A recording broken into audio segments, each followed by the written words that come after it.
just with Bobby again, it just seems like you put him anywhere and he just sort of hits a double. Yeah. Just what about him? What about his approach has been so consistent these past 3 days with really driving the ball downfield? Well, it really comes back to his posture over the plate. And if you look at him earlier in the year, he's more upright. And Bobby kind of, so Bobby's a tight wound athlete. And so we've talked about this now for 2 or 3 years with Bobby, trying to find the right stance for him. And his natural inclination is to want to be taller. And he has to force himself to have really good posture. And when he doesn't, you'll see him kind of get upright a little bit and then get steep and he'll cut the ball. And when he has really good posture out over the plate like that, he's really dangerous, hits the ball really hard. And so, we talked about yesterday getting back home and being able to practice and spend time and watch video and have a body of work.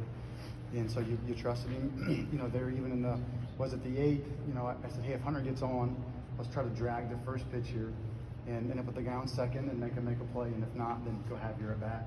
Just because you felt like he was in a good position and he bangs that ball off the wall. And we're kind of in business. I would like to see us obviously drive those runs in. But, putting Bobby, you're trying to play the numbers a little bit, but we felt like this was a good matchup for him and putting him higher up in the lineup. And he's just been really good. He's tough and tough with 2 strikes. He can bunt a little bit. He can run. And when his posture is right, he's really dangerous. And he was really good today. Yeah. How do you balance the elation of winning 2 comeback games? You were down yesterday, scored late. You were down obviously 5 early. You've gotten away with it and come back, which does show resilience. But obviously you can't get away with that indefinitely, falling behind early and having to come back. So how do you balance the elation of winning with making sure not to get too far behind? Yeah. Well, I thought 2 things. One, I didn't think that we didn't play very well to begin yesterday. Yeah, and their pitcher was really good. He's a transfer from Louisville. I mean, he's talented enough to beat you. And he pitched really well. I didn't think we played well. Hit some base running mistakes. Hit some things that were really kind of against our fundamentals that we talk about. Today wasn't that case. They just played really well the first 3 or 4 innings, and we had to kind of change things up from our original plan. They're so aggressive early to fastballs. And so we kind of thought, with obviously with Ben, but then Vega with kind of the change and the slider, and they were unfazed. And then we kind of changed tactics and was like, okay, let's go to the sinkers. And so you have to tip your cap to them because they played really well. It wasn't like we necessarily played poorly. We had to play at the plate in the first inning where they overrun third base, and then we dropped the ball at the plate or high throw. If we just make that play, that wipes 3 runs off the board, and that's a play that we'll normally make. So you kind of have that, but baseball is a hard game, and so when somebody else plays well, you kind of have to tip your cap a little bit and then find a way to fight back into the ball game. So those are all really good lessons to learn. Yes, as a coach, what little hair I have left, I would rather keep and not have to be in those positions. But they're great lessons to learn, and we've done that I think 4 times now.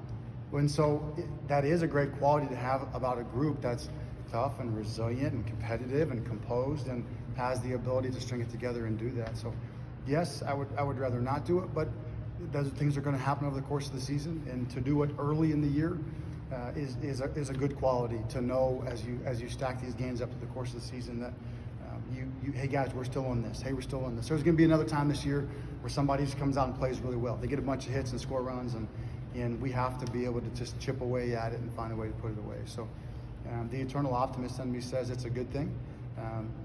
My heart says, like, let's see if we can not do that, but I'm proud of them. I'm very proud of them. Aiden Decker-Petty and Craig Yoho and Crafty and those guys, they did a great job. So freshman pitching comes through for you again. What just in general, what are you thinking about your freshman pitchers right now? I'm thrilled with them. I think only a fool wouldn't, as a coach, would not be just ecstatic. And we've known they were talented. We knew that them coming in this year, kind of like the position guys last year, this was going to be a good group of pitchers. And we just wanted to kind of protect them early, and then when they were ready to kind of to open it up and let them pitch. And the thing that they've done a really good job of, and Coach Clint's done a good job of, is preaching to attack the zone. And now sometimes it kind of works against us a little bit with a team like this that's so ultra aggressive, and they're hitting the first one up and over the white. I mean, they're on go, and so sometimes that can work against you. And it has a little bit where, previously it's kind of worked to our benefit where we've been able to get ahead in counts and guys are swinging from behind. But those young guys, what they have is they have a great combination of a mentality to attack and compete in the strike zone, and they have stuff. And as much as we all want to say pitchability and those things, which is true, and there's a place for it, stuff wins. Stuff wins in college baseball. Stuff wins in professional baseball. Stuff wins when stuff's in the zone. And those young guys have premium stuff, and they're in the zone. And so it's time for them, as you've seen, it's time for those guys to take another step and to continue to go into more prominent roles. And I'm thrilled that those guys are doing it. As a coach, I'm really thrilled that they're freshmen. So you have those guys for a period of time, and you can really build around those guys as a core group. But yeah, I could not be happier, especially for Aiden Decker-Petty today. My goodness, to have his first outing this week and then to be put in that situation and to do so well is super exciting. Take a couple more. Ryan Kraft in a few different positions this year, sometimes long reliever. Is this sort of the beginning of him being molded into that closer role? Yeah, he and Craig, at kind of at the beginning of the year, looking at their stuff metrically, both of them are former position players, which helps a ton. Ryan was a great first baseman. Ryan actually came here more as a two-way guy. And then the first week of practice, he went to me and said, "Hey, I think I'm just going to pitch." And I said, "Okay, that's a good idea." But you trust him. And he's got a slow heart rate. He can get off the mound, fill his position. And then Craig came in as a position guy more. And so you like the versatility of those guys late in the game. They just have a really calm demeanor, and they have really good stuff. So yeah, you can see those guys developing into back end guys. I think a lot of it depends on too is what some of the freshman guys do. What does Reisdorf do? What does Whitaker do? What does ADP do? What does a guy like Cooper Hellman do? So can those guys transition into starters, or can those guys transition to back end guys?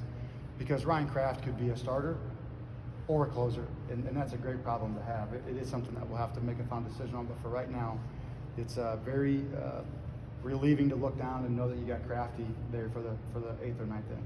It's March, so it's obviously it's NCAA tournament time. You hear net in the other sports, which takes into account how you win. Obviously, baseball still uses RPI, which doesn't take into account, how ugly or pretty a win is. Does that change the way you manage or the way you manage late if you're ahead, knowing that you're not going to get penalized for a closer than expected win, or how do you deal with that?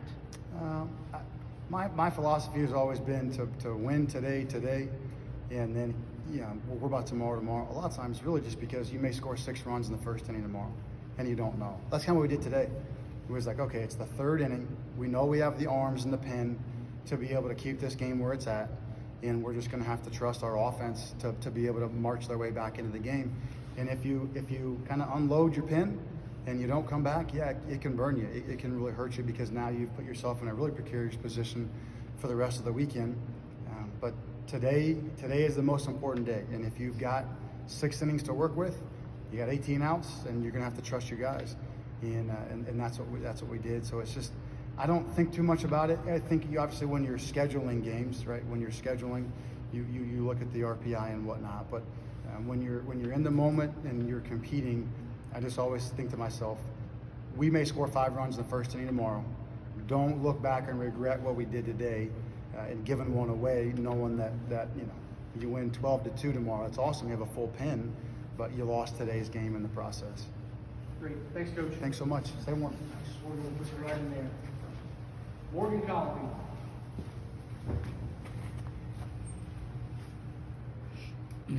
So Morgan, you swung it really well today. How did it feel to really make good contact today? It felt good.